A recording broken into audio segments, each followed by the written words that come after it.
Mbah Isam bahkan pernah mengijazai Hizib Nasor kepada para banser ketika sedang ramai dulu masa-masa PKI, sampai didatangi seorang berpakaian putih mengatakan sambil memberikan kudi, nek kepengin duwe anak keturunan sing dadi wong, bojo karo wong wadon sing arahe maring sebelah ngulon lor. Bismillahirrahmanirrahim. Assalamualaikum warahmatullahi wabarakatuh. Waalaikumsalam warahmatullahi wabarakatuh. Pemirsa yang budiman, wabil khusus jamaah YouTubiah, follower setia media Santri Nusantara.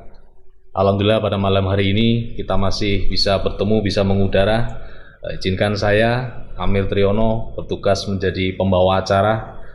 Untuk konten malam hari ini kita akan mengobrol-ngobrol santai dengan salah satu tokoh yang fenomenal, tokoh yang sudah cukup dikenal luas, tapi kita akan menggali lebih dalam agar kita lebih mengerti, memahami tokoh generasi muda Nahdlatul Ulama yang dimiliki Kabupaten Banyumas di wilayah Kecamatan Kebasen. Telah hadir di samping saya narasumber kita pada malam hari ini.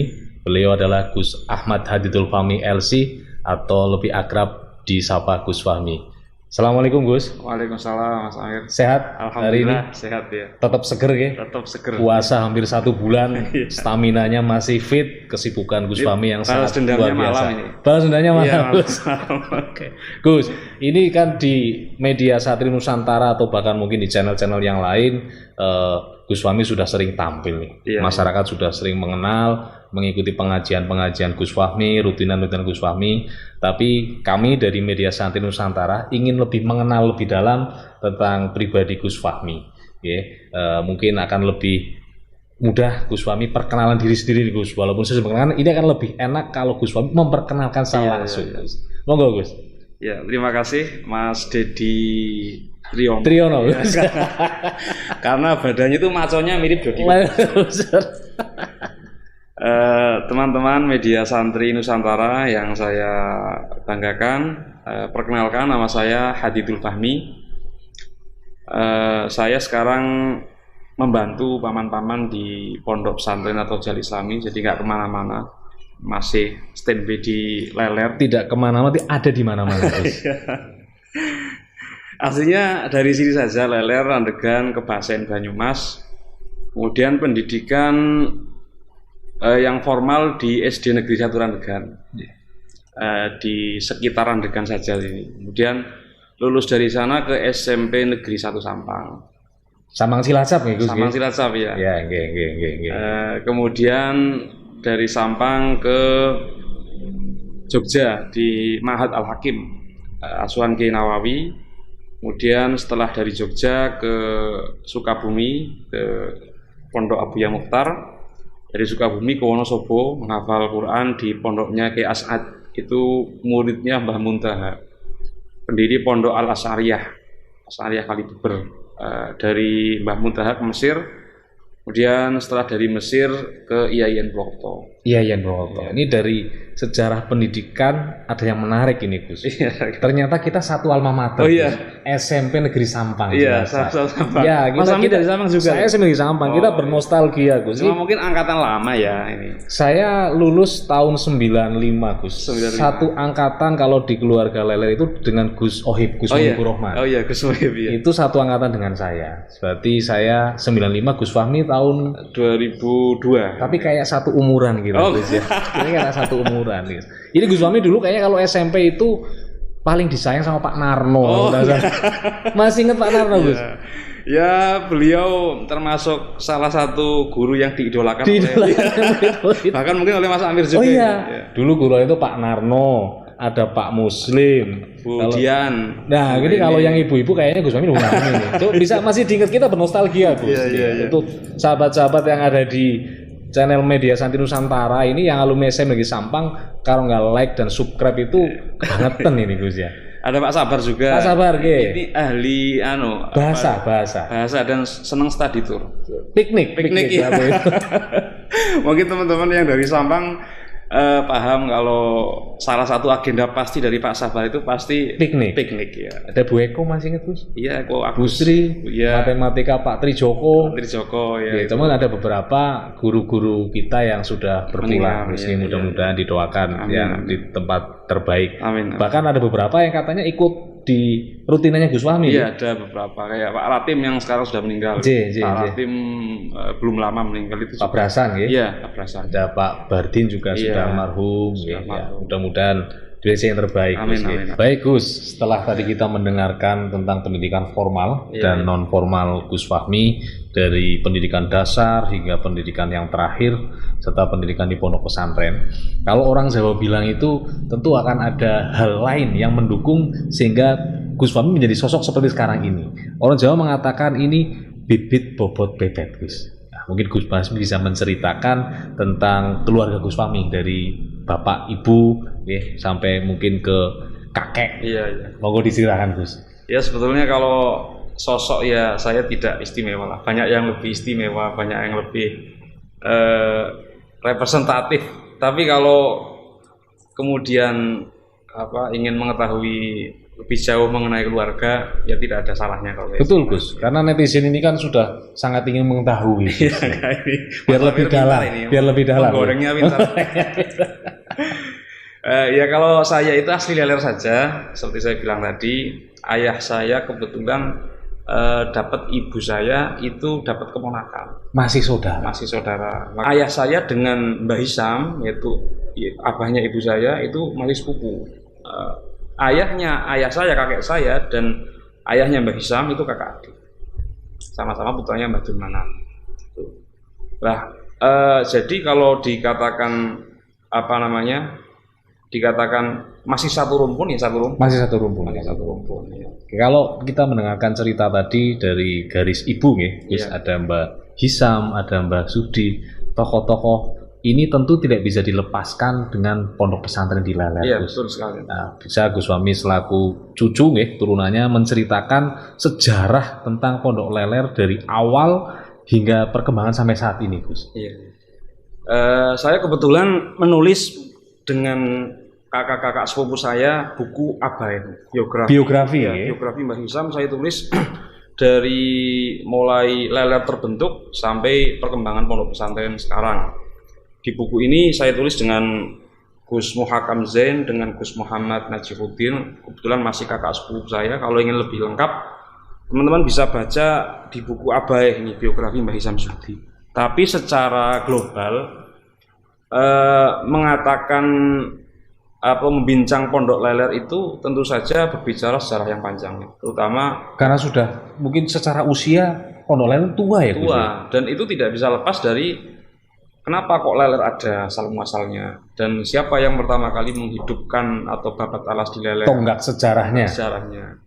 Jadi asal muasal Leler itu ceritanya menurut kesepuan-kesepuan dulu itu ada wali yang datang ke wali itu melakukan perjalanan. Dia mencari persinggahan untuk minum, tapi oleh warga selalu ditolak. Jadi masuk ke perkampungan ditolak, masuk ke perkampungan lagi ditolak, sampai masuk ke Leler. Yang saat ini jadi Leler. Dan di Leler itu diterima dengan sangat dijamu. Ya, nggak hanya minum, tapi dijamu skala penuh. Padahal belum tahu sosok tersebut ternyata seorang wali. Tapi warga masyarakat menyambut dengan riang gembira. Betul sekali. Dan karena jamuan itu, maka wali tersebut sampai mendoakan. Jadi doanya itu kelak, bentuk doanya itu kelak tempat ini akan menjadi lelering agama Islam. Penyembelihan agama Islam. Dan betul sekarang kita bisa melihat di Leler itu perkembangan ilmu agama cukup besar dari generasi ke generasi, pasti ada inovasi-inovasi dan itu bisa kita tentu saja tidak bisa kita lepaskan dari doanya wali tersebut. Makanya ini pelajaran penting kalau ada orang datang minta jamuan atau barangkali seorang datang minta-minta, walaupun tidak dikenal sama sekali, kita seyogianya memberi apalah yang bisa membuat mereka itu senang.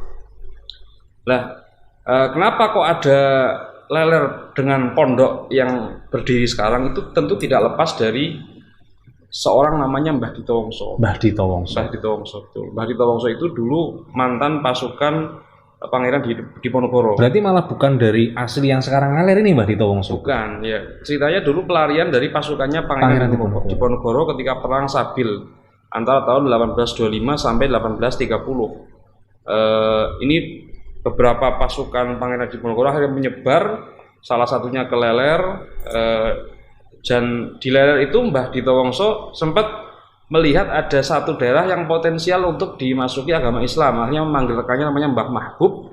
Kemudian Mbah Mahbub menyebarkan agama Islam di daerah Ngasinan. Desanya Kaliwedi. Desanya Kaliwedi. Ada Ki Umar juga di Semarang, itu ayahnya Ki Soleh Darat. Dan ciri-cirinya pasukan, ciri-ciri tempat yang disinggahi oleh pasukannya Pangeran Diponegoro untuk disebari agama Islam itu ada pohon sawo. Makanya pesantren yang tua-tua itu hampir menurut Kiai Hawari Cirebon. Kiai Hawari itu salah satu alumni sepuh dari Mbah Hisam, sekarang sudah meninggal. Dia mengatakan salah satu ciri bahwa itu adalah pelarian dari pasukan Diponegoro, pondoknya itu ada pohon sawonya. Termasuk Pondok Leler. Termasuk Pondok Leler. Kita bisa melihat ada pohon sawo di sebelah utara Pondok Putri dulu ya, sekarang sudah ditebang. Dalam Mbah Dito Wongso itu nama aslinya Haji Husein. Ada yang mengatakan aslinya di Pawangsa. Di makomnya beliau tertulis nama Haji Husein. Mbah Dito Wongso ini asalnya ceritanya dari Keraton Jogja ceritanya. Keturunan Trah Kraton. Keturunan Trah Kraton. Seperti Pangeran Diponegoro juga mungkin. Betul ya, mungkin saya juga pastinya kurang tahu. Karena ceritanya Mbah Hisam itu tidak begitu suka ketika kita mengorek nasab. Ya. Sempat dulu Mbah Hisam ceritanya punya nasab urutan Mbah Dito Wongso sampai atas, tapi disobek oleh beliau. Dulu ada cerita Mas Awi Mustafidurrahman. Itu kader Ansor Banser juga itu. Iya, insyaallah ya. Dan beliau mengampu Mas Salim juga di Bahan. Ya. Itu pernah dulu pesantren di Jogja di daerah Lempuyangan. Satu waktu Mas Awi ini duduk di depan musola. Tiba-tiba ada seorang perempuan tua. Beliau mengatakan, sampean putra wayah Mbah Dito Wongso. Ini sosok yang tidak dikenal terlebih dahulu. Tidak dikenal sama sekali, baru bertemu itu. Dan ketika dilihat, lama-lama menghilang. Padahal jalan yang dilewati jalan buntu. Ketika dikejar ternyata jalan buntu. Itu mungkin pengalaman spiritual yang barangkali bisa menguatkan bahwa memang ada silsilah dengan Jogja. Ya. Nah, Mbah Dito Wongso ini punya putra namanya Mbah Dulmanan. Mbah Dulmanan ini adalah sosok yang sangat-sangat tidak bisa dilepaskan dari perkembangan berdirinya Pondok Leler. Iya. Mbah Dito Wongso ini, Mbah Dulmanan ini nama aslinya dulu ceritanya Cawecana. Cawecana ya, lancingan lah. Jadi kalau Cawecana itu orang pakai sarung sampai lutut, diangkat kemudian diselempangkan mari buri ya. Nah itu lancingan ya. Entah nama asli entah nama paraban, tapi yang terkenal namanya Cawecana. Di buku Mbah Zabidi disebutkan namanya Mbah Dulmanan, bukan paraban. Ini nama aslinya adalah Cawecana. Karena dulu nama-namanya kan kejawen, ada Mertabudong, Madnawi. Betul. Ya, ini nama-nama Jawa semua. Makanya Mbah Dulmanan itu sampai umur 25 tahun dikatakan masih awam agama. Tapi punya keistimewaan, Mbah Dulmanan itu orang yang sakti mandraguna. Jaduk ya, seperti Mas Amir. Iya Gus ya. Jaduk. Dan sangat senang sekali tirakat. Sangat senang laku sekali. Prihatin.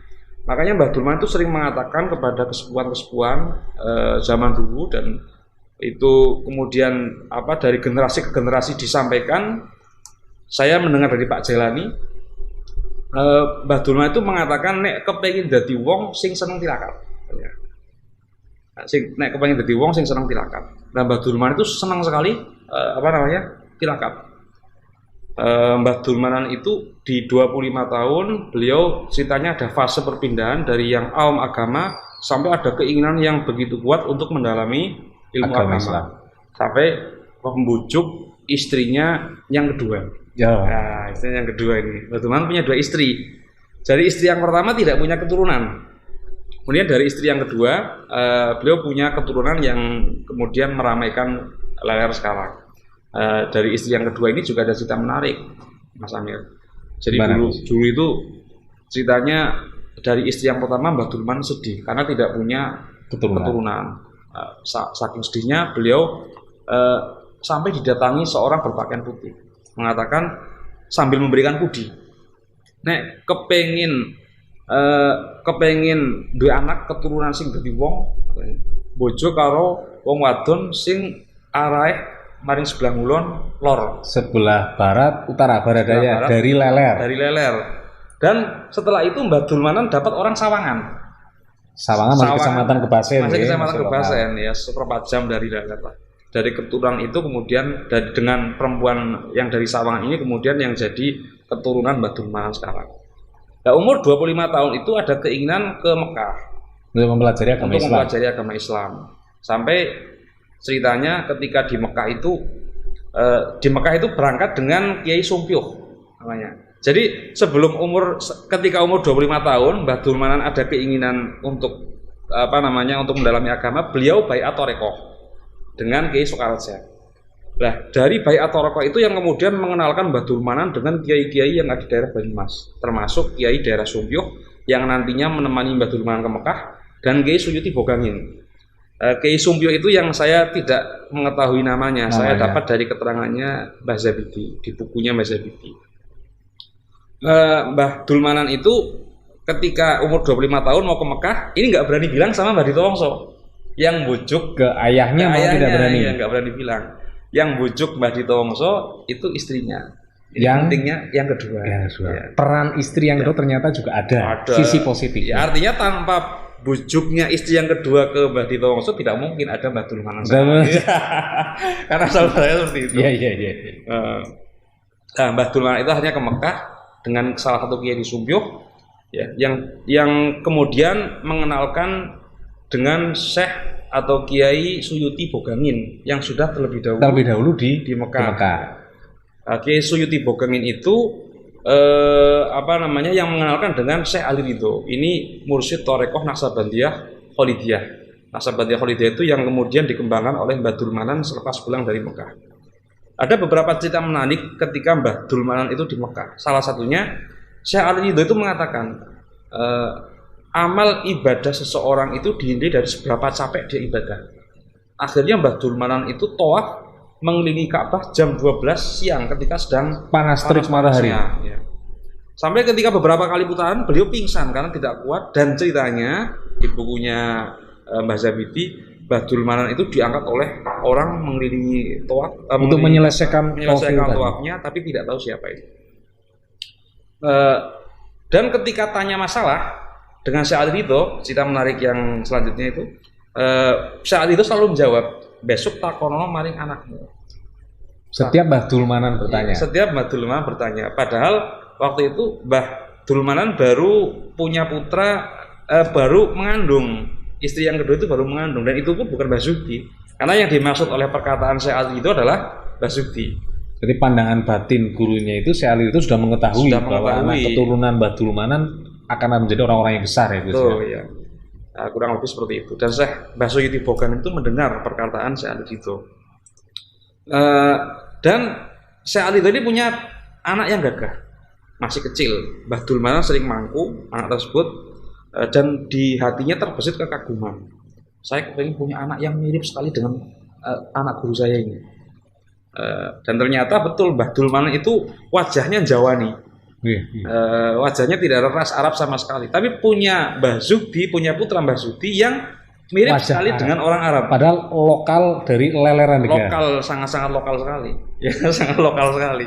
Seperti Mas Amir ini. Iya, Gus. Ya, sama seperti orang Arab. Makanya menurut taman saya Gus Anam itu kalau salim dengan Mbah Zabidi itu astonnya kulitnya tebal. Seperti orang Arab. Seperti orang Arab. Ya. Lah Mbah Dulmanan ini kemudian setelah mukim dari Mekah, beliau pulang, kebetulan dikaruniai putra Mbah Sugdi. Baru hitungan hari dibawa sowan ke gurunya Kiai Suyuti Bogangin. Baru hitungan hari masih merah itu. Oleh Kiai Suyuti, menurut Kiai Habib Gombong, Kiai Suyuti mengatakan jenengono anakmu zuhud walal akhiratu khairul laka minal ula. Akhirnya dinamai putranya Zuhdi. Ya. Mbah Suyuti ini gurunya Mbah Dulmanan. ceritanya yang merubah nama menjadi Mbah Dulmanan adalah Mbah Suyuti dari Cawecana. Cawecana itu. Waktu ketemu di Mekah mungkin. Entah ketemu di Mekah atau sebelumnya, saya kurang paham. Ada cerita juga sebelumnya Mbah Dulmanan ikut nyumbang pondoknya Ki Suyuti ketika pondok tersebut dibogangin.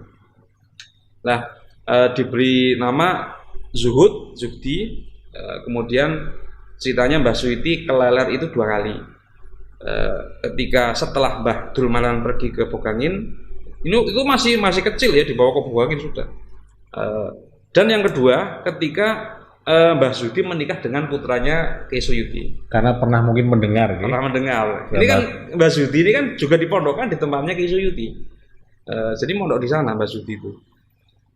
Ada juga cerita menarik ketika di pondok. Jadi di buku ini saya sebutkan juga ketika malam-malam santri tidur di masjid itu ada satu yang punya sinar ke atas, tembus ke atas. Oleh cahaya oleh Mbah Suyuti ditandai sarungnya disobek. Untuk mengetahui itu sinarnya siapa? Ya, karena gelap kan, kalau malam di masjid itu kan gelap. Nah, ketika pagi-pagi ternyata yang sobek adalah sarungnya Mbah Suyuti itu. Semakin menguatkan yang pernah disampaikan oleh Syekh Ali Ridho. Kepada Mbah Dulmanan bahwa suatu saat anak keturunannya akan menjadi orang-orang besar. Dan kalau kata Ki Habib itu ketika Mbah Zuhdi dibawa ke sana di waktu baru lahir itu, Mbah Suyuti sempat bilang, "Iki besok arep besaran kalau anakku." Jadi ketika masih kecil, belum ada, tentu saja masih kecil ya, bayi balita ya. Itu Mbah Suyuti sudah bilang, "Iki besok arep besaran kalau anakku. Arep bojo karo anakku." Jadi menantu ya, arep bojo karo anakku. Nah, akhirnya Mbah Mbah Suyuti menandai sarungnya dan tahu bahwa itu adalah Mbah Zuhdi. Mbah Suyuti itu 2 kali ke Leler, dan ketika datang ke Leler, Mbah Dulmanan itu, makanya ini cerita orang dulu, Mbah Dulmanan itu orang yang sangat mengagungkan gurunya, memuliakan gurunya. Ketika ke Leler, batunya itu ditata sendiri oleh Mbah Dulmanan. Batu di jalanan ya, dan beliau mengatakan kepada masyarakat, ayo pada hormati para wali rawuh, disuruh keluar semua, dan batu-batunya ditata sendiri oleh Mbah Dulmanan, takut kudanya itu tergelincir. Dan semua yang dipunyai oleh Mbah Dulmanan dikeluarkan untuk menyuguh Mbah Suyuti Bogangin. Jadi Mbah Suyuti itu keleler dijamu sedemikian rupa.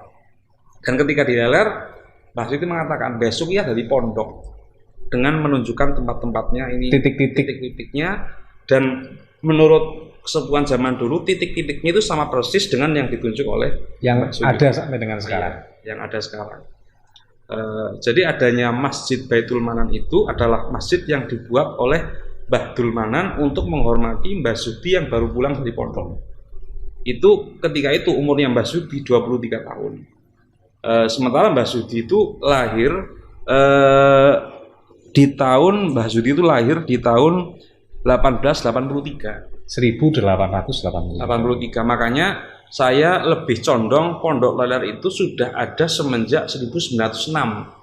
Karena 1906 dikurangi 1883 itu hasilnya 23 tahun. Ya. Kalau merujuk ke 1914 angka itu, Mbah Zuhdi itu umurnya 31 tahun. Umurnya 31 tahun. Artinya itu sudah terlalu sepuh Mbah Zuhdinya. Lah Mbah Zuhdi itu dibuatkan masjid ya, sebelumnya itu sudah ada pawastren. Mbah Dulmanan sudah membuat pawastren sampai ketika Mbah Zuhdi dibuatkan masjid itu masyarakat mengaji semakin banyak akhirnya membangun pondok. Kalau menurut Haji Mukhtar Buaran, Pak Mandor ya, yang sering disebut dengan Pak Mandor, Mbah Zuhdi itu ngurus pondok sekitar 4 tahun, fokus namanya Tarbiyah Nahwiyah dulu. Nama pondoknya sekitar 4 tahun, dan saat itu jumlah santrinya 3.000-an lebih. Masya Allah. Tahun itu bahkan dari Malaysia dan Singapura sudah ada dari luar negeri. Itu menurut saya prestasi yang luar biasa. Dan meninggal di usia yang sangat muda, 54 tahun Mbah Zuhdi. Makanya kalau kata Gus Buat itu, kalau di Leler itu bisa lewat 54 tahun berarti umurnya panjang. Karena ada patokan 54 tahun itu. Makanya kalau lewat 54 tahun umurnya panjang. Ayah saya sendiri meninggal di umur 54 tahun. Ayah saya itu. Mbah Zuhdi itu punya putra namanya Khotib. Khotib ini ciranya yang digadang-gadang. Ini kakaknya Mbah Hisam. Yang digadang-gadang untuk meneruskan. Itu yang sama persis wajahnya juga mirip orang Arab itu, khotib itu. Menurut Pak Medi Randegan sini, khotib itu bahkan cerdas sekali. Saking cerdasnya sampai selalu dibanggakan oleh orang-orang ke Mbah Zuhdi itu. Dan Mbah Zuhdi ditegur oleh Bunyai Mufilah, istrinya ini ditegur. Jangan terlalu membanggakan. Itu akan jadi penyakit ain. Penyakit ain itu ya penyakit yang punya efek yang tidak baik ke anak. Ya, betul, tidak lama beliau meninggal, khotib ini. Ini pelajaran penting, kita punya anak mau cerdas seperti apa. Jangan terlalu disanjung ya, jangan terlalu disanjung, nanti efeknya tidak baik. Maka ada istilah ihdaru minal ain fa innahu haqqun. Kita berhati-hati terhadap penyakit ain, sebab penyakit ain itu adalah nyata, betul-betul nyata ada. Mbah Zuhdi dengan khotib punya harapan, khotib meninggal, akhirnya harapannya diarahkan ke Mbah Hisam. Mbah Hisam waktu itu masih sangat muda. Menurut Pak Medi itu setelah khotib meninggal, Mbah Hisam itu pembawaannya selalu serius, kemana-mana membawa kitab. Mbah Hisam itu, jadi bermain bola membawa kitab. Mbah Hisam itu punya paraban goang ya, karena dulu ketika berlarian dengan khotib menabrak pintu sampai bagian depan itu patah. Jadi kalau senyum itu yang depan nggak ada giginya, makanya diparapi goang. Jadi kalau dipanggil itu ceritanya goang gitu. Kalau menurut Pak Medi Randegan yang sudah meninggal itu. Nah, Mbah Hisam itu pulang dari pondok tahun 1945. Itu waktu ketika Mbah Dulmanan sedang 7 harian setelah meninggal. Jadi lebih dulu meninggal Mbah Zuhdi. Mbah Zuhdi kemudian Mbah Dulmanan. Nah, Mbah Zuhdi meninggal, ini Mbah Hisam masih umur 15 tahun. Masih sangat muda sampai dikatakan Mbah Hisam itu berlarian ke sana kemari menangis karena belum bisa ngaji. Dan ketika Mbah Zuhdi meninggal tahun 1937 sampai 1945 pulangnya Mbah Hisam dari pondok, itu pondok ler suwung, kosong. Iya, jadi rentang waktu 7 sampai 8 tahun itu mengalami kekosongan. Santri-santri sudah tidak ada berarti. Tidak ada sama sekali. Dari 3.000 santri habis. Bahkan menurut cerita Mbah Zabidi itu, Mbah Nyai Mufilah, itu setiap ada santri sowan itu hatinya hancur. Karena pasti akan pulang. Dan menurut Mbah Hasim, beliau cerita sampai pondok ler itu dimasuki rumput-rumput yang tinggi-tinggi karena kosongnya itu, suwungnya itu, bahasa orang sini suwung ya, tidak ada isinya sama sekali. Jadi selang waktu 7 sampai 8 tahun tidak ada santri sama sekali, dan itu mulai hidup ketika Mbah Hisam pulang tahun 1945 pas 7 harinya Mbah Dulmanan. Itu berarti bulan Sya'ban ya, sekitar bulan Sya'ban kalau di bukunya Mbah Zabidi. Jadi bulan Sya'ban itu pulang, beliau memanggil santri-santri untuk ngaji. Di bulan Syawal sudah 20 santri. Dan sudah mulai dibentuk lurahnya namanya Mahful, Mahful dari Kebumen. Jadi rentang waktu 2 bulan sudah 20. Salah satu santri-santri pertama Pak Mujer, itu yang sepuh itu, Pak Mujer yang ada tulisannya PM. Pernah itu Pak Mujer naik motor pakai helm tulisannya PM. Ditegur, lo kok pakai PM? Ya, saya kan Pak Mujer. Sekira polisi militer. Saya itu Pak Mujer. Jadi itu termasuk santri pertamanya Mbah Hisam. Saya wawancara juga dengan Pak Mujer. Sekarang masih hidup. Ada Abdul Wahab dari Kalisalak. Itu juga santri pertamanya Mbah Hisam. Itu cerita dulu di pondoknya sampai penuh, masjid-masjid penuh, sampai ada pembangunan, kemudian komplek gedong, komplek Cirebon. Ini kan komplek-komplek baru ini. Dulu masih model rumah panggung ceritanya. Nah, di tahun 50 menurut Kiai Mukhlas Hasim itu sekitar 200-an santri. Sudah mulai bangkit lagi ya, dari 3.000 kekosongan bertahap sampai ke di angka 200. Di angka 200. Dan ini tidak lepas dari perannya Mbah Dulmanan. Ceritanya Mbah Dulmanan itu punya tirakat. Menurut Kiai Jarir itu yang menangi Mbah Dulmanan. Jadi Mbah Dulmanan itu ketika sudah sepuh itu kalau tidur ditemani oleh Kiai Jarir dan Kiai Zabidi. Mbah Jarir itu cerita, Mbah Dulmanan punya amalan yang dibaca setiap malam yang membuat Mbah Dulmanan tidak pernah tidur. Jadi amalan tersebut adalah membaca la ilaha illa anta subhanaka inni kuntu minadh dhalimin. Menurut cerita Kiai Jarir itu sebelum tidur beliau melihat Mbah Dulmanan melafalkan itu, la ilaha illa anta subhanaka inni kuntu minadh dhalimin, la ilaha illa anta subhanaka inni kuntu. Beliau bangun jam 2 melihat Mbah Dulmanan masih melafalkan itu, dan ketika membangunkan Kiai Jarir sholat subuh masih melafalkan itu. Artinya Mbah Dulmanan itu tidak pernah tidur, setiap malam melafalkan la ilaha illa anta subhanaka inni kuntu minadh dhalimin. Dan diceritakan oleh Ibnu Qayyim al-Jauziyah, siapapun yang kontinu membaca wirid itu, maka semua keinginannya itu akan tercapai, hajat-hajatnya akan tercapai. Dan dikenal sebagai sosok yang sangat dermawan, sangat dermawan. Kita tentu tahu cerita Imam Ghazali itu, ayahnya tidak terlalu bisa ngaji, tidak pinter lah sebagaimana ulama-ulama zaman dulu, tapi punya keinginan supaya anaknya bisa ngaji, dengan cara selalu rajin sedekah. Dan Mbah Dulmanan itu seperti itu. Makanya dulu ada ungkapan yang mencukupi kebutuhan Kiai Suyuti Bogangin adalah Mbah Dulmanan. Dulu ketika mengirim Kiai Zuhdi ketika mondok di Sawangan, itu mengirimkan 5 kelapa, yang 1 buat Kiai Zuhdi, yang 4 buat Kiai Azuri namanya. Jadi yang ngirimnya lebih banyak pada yang lain. Kiainya, ya. Dan selalu minta didoakan supaya putra-putranya menjadi orang yang alim agama. Dan kenyataan lah, Mbah Zuhdi itu Mbah Hisham itu tentu saja adanya sosok Mbah Hisham tentu saja tidak lepas dari sosok Mbah Dulmanan, Mbah Ditowongso, Mbah Dulmanan, kemudian sosok Mbah Zuhdi yang membentuk sampai menjadi sosok yang alim dan sangat-sangat disegani di wilayah Jawa Tengah bagian selatan. Itu tentu saja tidak lepas dari sosok orang tua. Dan Mbah Hisham itu merupakan tokoh yang tidak terlalu suka menampakkan diri, tidak suka tampil. Makanya ada istilah umpetan nang padangan. Umpetan nang padangan itu artinya ya meskipun di banyak orang kita jangan terlalu menampakkan, tapi kalau ditunjuk bisa. Dan ada istilah lagi, saiki akeh mendo tapi wedhusnya langka. Maksudnya sekarang itu banyak orang yang macak kiai, yang berpura-pura yang seolah-olah kiai, tapi yang kiai beneran itu jarang. Karena mendo ini kan diambil dari kata wedhus. Ya, mendo ini kan bahasa keramat diambil dari wedhus. Wedhus ini kan bahasa aslinya wedhus. Seperti itu.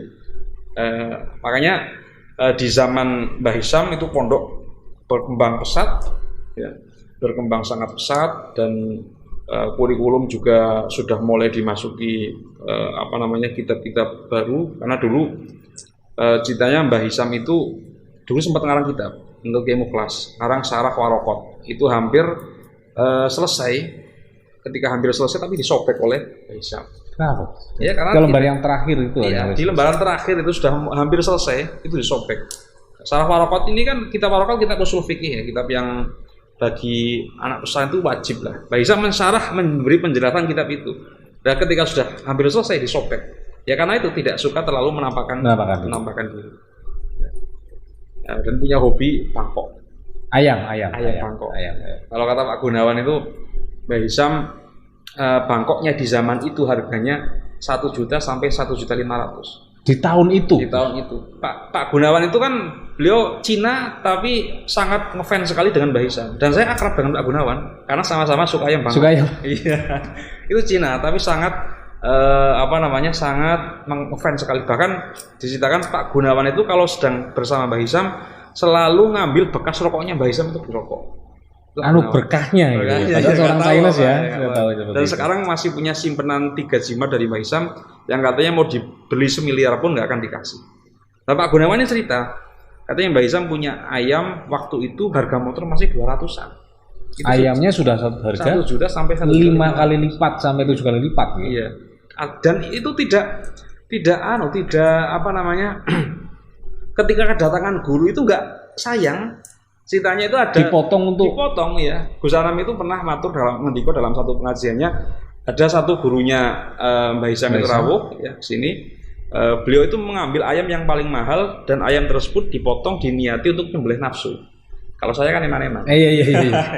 Karena mahal. Iya, lumayan lah ya. Suka ayam, suka perkutut, dan perkututan juga mahal-mahal. Ya, saya pikir ya seperti itulah perkembangannya. Oke Gus, kalau tadi Kiat menceritakan tentang perkembangan di Leler nih Gus, dari menceritakan bahwa Mbah Dulmanan itu berbesanan dengan Mbah Suyuti, karena menekan Mbah Sudi, seperti murid berbesanan dengan guru. Iya. Apakah hal seperti itu juga berjalan untuk sampai ke sekarang Gus? Mungkin putra turunannya Mbah Hisam itu juga diambil berbesanan Mbah Hisam dengan guru-gurunya Mbah Hisam. Oh iya. Dari putra-putranya mungkin kalau ada. Itu dari Gus Fuad itu kan sekarang menjadi menantu Kiai Khalil Bisri. Kiai Khalil Bisri itu putranya Mbah Bisri Mustafa. Mbah Bisri Mustafa itu dulu yang ngajar Mbah Hisam. Yang ngajar Mbah Hisam ketika Mbah Hisam di Kasingan Rembang. Mbah Khalil Bisri itu abahnya Gus Yakut nih. Iya, Gus Yakut. Ketua Umum Gerakan Pemuda Ansor dan Menteri Agama. Ini saya harus berpuasa hampir 1 bulan makanya untuk bisa wawancarai Gus Fahmi karena masih kerabat dengan ketua umum kami Gus. Itu selain itu juga masih ada Gus? Ada Gus Anam itu kan menantunya Mbah Maimun Zubair. Rembang ya yang Sarang ya. Beliau pernah mondok di Sarang dan bahkan Gus Anam disebut Rajul Kamil, laki-laki yang sempurna oleh Mbah Maimun Zubair. Gus Tour itu jadi menantunya Ki Mustolih Badawi. Kesugihan. Ki Mustolih Badawi itu putranya Mbah Badawi Hanafi. Dan Mbah Badawi Hanafi ini adalah kakak iparnya Mbah Hisam. Karena istrinya Mbah Hisam dengan istrinya Mbah Badawi Hanafi itu kakak adik, sama-sama putranya Mbah Mukri Kebarongan. Dan Mbah Mukri Kebarongan itu orang kaya raya. Maka dulu cita-citanya murid-murid beliau itu, murid-murid Mbah Hisam itu punya semangat baca yang sangat tinggi, tetapi tidak punya uang. Nah, yang menyuplai uang itu adalah Mbah Hafsah itu karena berasal dari keluarga yang kaya. Ya. Oke Gus, tadi setelah bercerita ini saya malah hampir lupa ini pemirsa. Dari tadi saya ngobrol sudah cukup lama. Sebelah saya ternyata pakai jaket Banser. Saya pernah PKD ini Mas. Ini pernah ikut PKD Gus. Pernah ikut PKD. Ya, berarti Gus Fahmi ini kan juga kader Ansor ya. Selain di Ansor Gus, yang saya dengar Gus Fahmi itu kan seorang penasehat Gerakan Pemuda Ansor dari tingkat ranting randegan sampai di PAC ke Basen. Iya. Ada jabatan struktur lain Gus yang Gus Fahmi saat ini emban baik di NU-nya atau di Ansornya? Di NU, sebenarnya saya aktif di NU sudah di Mesir. Di Mesir itu jadi ketua Laksdam NU Mesir. Zaman di Mesir? Zaman di Mesir, PCI NU Mesir. Kemudian wakil ketua Tanfidiyah di NU Mesir. Kemudian di Banyumas sendiri saya sekarang di wakil ketua LBM NU Banyumas. Aktif di Rijalul Ansor di Banyumas. Ya, bareng teman-teman lah, sawung lah. Di MBC katanya juga ikut Gus nih Gus. Iya, di MBC wakil ketua MBC. Sangat-sangat luar biasa ini secara pendidikan formal. Apa ini saya kasih sebutan ke Gus Fahmi ini gas aja Gus. Gagah, alim dan smart. Jadi pokoknya gas Gus. Amin gitu. lah, amin. Nah, ini setelah mengetahui Gus Fahmi juga ternyata kader di Ansor Banser di NU, sehingga tidak asing lagi Gus Fahmi pasti mengetahui antara hubungan Pondok Leler dengan Gerakan Pemuda Ansor Banser itu seperti apa yang Gus Fahmi ketahui Gus? Kalau Leler itu sebetulnya sudah semenjak, jadi Gerakan Pemuda Ansor itu kan dibentuk oleh NU dibentuk oleh Mbah Hasyim Asy'ari. Betul. Ya, termasuk namanya kan Ansor ya, namanya Ansor. Mbah Hasyim Asy'ari itu kan gurunya Mbah Hisam. Mbah Hisam itu dulu pernah 2 kali ngaji Sahih Bukhari ke Mbah Hasyim Asy'ari. Jadi Mbah Hisam bahkan pernah mengijazai Hizib Nasor kepada para Banser ketika sedang ramai dulu masa-masa PKI itu. Tahun 1965 ya Gus. Antara itu saya tulis juga di buku Abah ini. Jadi Mbah Hisam dulu pernah ijazah Hizib Nasor kepada Banser-Banser yang jadi Banser sudah dari dulu melindungi para kiai ya. Secara khusus dengan Pondok Leler itu ya tanpa Ansor dan Banser itu kita kewalahan lah, terutama ketika mengurus acara-acara. Yang terakhir kemarin saya lihat bagaimana perjuangan teman-teman Ansor Banser ketika Gus Tour baru itu. Ya, baru itu saya dapat kabar jam 9 saya ke tempat Gus Tour. Saya lihat sudah ada Ansor Banser di situ. Padahal belum ada dari pihak lain mungkin menghubungi ya. Belum ada ya, kita nggak sempat mikir ya. Luar biasa. Ya, artinya sudah langsung mereka gerak cepat ya. Jadi dari awal pemakaman sudah masyhur ya karena video-videonya sudah menyebar. Dan bahkan ada Mas Amir juga ada yang bonceng Mbak Tepur itu. Boncengan Mbak Tepur. Mudah-mudahan dapat berkah. Amin. Dan ketika malam-malam saya pulang dari tempatnya Gus Tour, saya lihat Ansor Banser di pertigaan basah kuyup Karena kehujanan. karena kehujanan.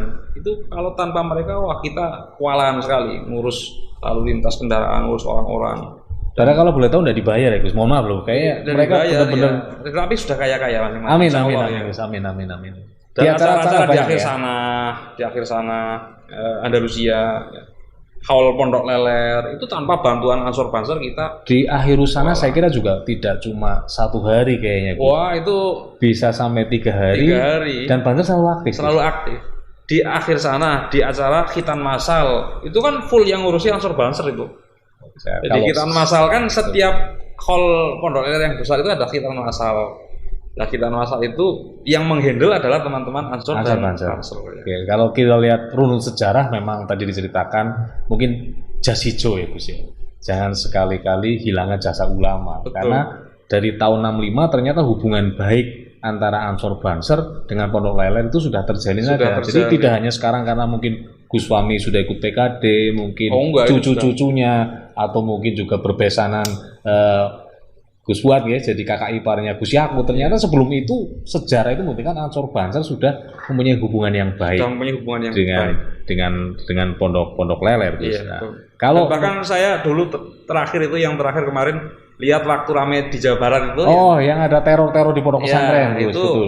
Saya sering di depan ngerokok-ngerokok itu lihat Ansor Banser berjaga keliling pondok itu. Padahal saya nggak minta tolong. Saya tanya pengurus pondok juga nggak ada yang tahu. Iya, artinya itu inisiatif yang menurut saya sangat bagus sekali. Dan emosionalnya artinya tidak cuma emosional sesaat saja. Sudah mereka ketika ada kejadian tangkap. Nah, ini setelah ada nggak Gus perbedaan Gus Fahmi setelah memakai jaket Gus? Pandangan mungkin dari lingkup terdekat lah, dari keluarga kecil. Mungkin kalau kemarin yang anak perempuan saya bilang katanya tambah gagah. Tambah gagah, gagahnya boleh. Tadi Gus, makanya kan gas, gagah, alim, dasmat. Itu dari anak Gus. Kalau dari nyonya gimana Gus? Ini belum ada komentar ini. Belum ada komentar. Baru tanya jaketnya dapat dari siapa. Mungkin khawatir juga Gus. Ini kalau pakai jaket kan. Gus, dari awal hingga akhir kita sudah banyak bercerita tentang sosok figur Gus Fahmi secara pribadi, secara keluarga, secara pondok. Tentu Ansor Banser juga tidak lepas dari yang namanya kekurangan Gus. Selaku Gus Fahmi adalah salah satu penasehat dari kami tidak ada salahnya minta wejangan Gus untuk kebaikan Ansor Banser Gus. Iya. Barangkali terakhir yang saya ingin sampaikan itu bahwa Ansor dan teman-teman Ansor dan Banser jangan pernah merasa lelah dan merasa pamrih berkhidmah di Ansor dan Banser. Karena memang kita tahu semua tidak ada yang bayar. Tetapi NU secara umum itu adalah bentukan ulama yang tidak main-main. Mbah Hasyim Asy'ari, bahkan Mbah Hisam sendiri pernah mengatakan seperti ini. Kalau guru-guru saya selain Mbah Hasyim ini, saya diberi umur panjang, insya Allah ilmu saya bisa menyamai mereka. Selain Mbah, tapi kalau Mbah Hasyim Asy'ari saya diberi umur panjang sekalipun tidak akan bisa menyamai ilmunya Mbah Hasyim Asy'ari. Artinya itu tidak main-main, ulama itu tidak main-main.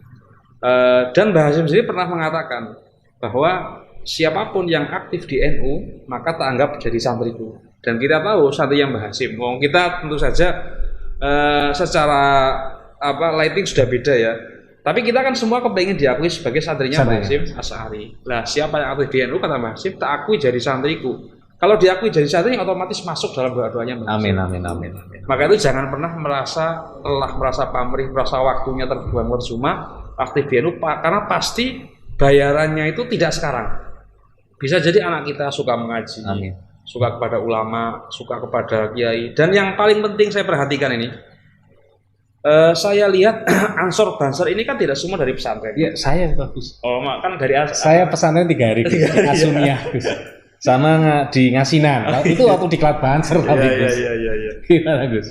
Nah, dari kelompok yang tidak semua dari pesantren ini kan ada yang dari pesantren, ada yang non pesantren. Tapi saya lihat yang non pesantren sekalipun mereka masuk Ansor Banser itu kok perilakunya, etikanya, adabnya sama persis seperti dengan anak-anak pesantren atau santri-santri pesantren.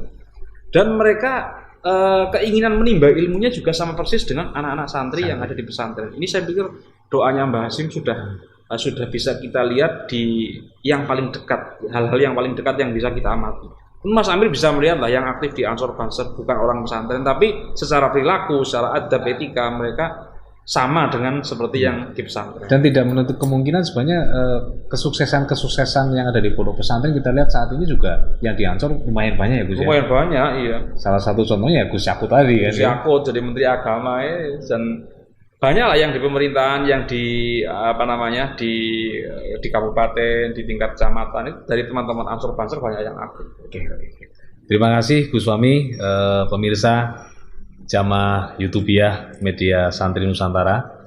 Sudah cukup panjang, sebenarnya masih kurang nih waktunya Gus, tapi saya tahu Gus Fahmi adalah sibuk, terima kasih sekali atas waktunya, mudah-mudahan Gus Fahmi diberikan kesehatan, kesuksesan dan senantiasa mendoakan kami Ansor Banser untuk bisa gandulan sarungnya Gus Fahmi dan para kiai.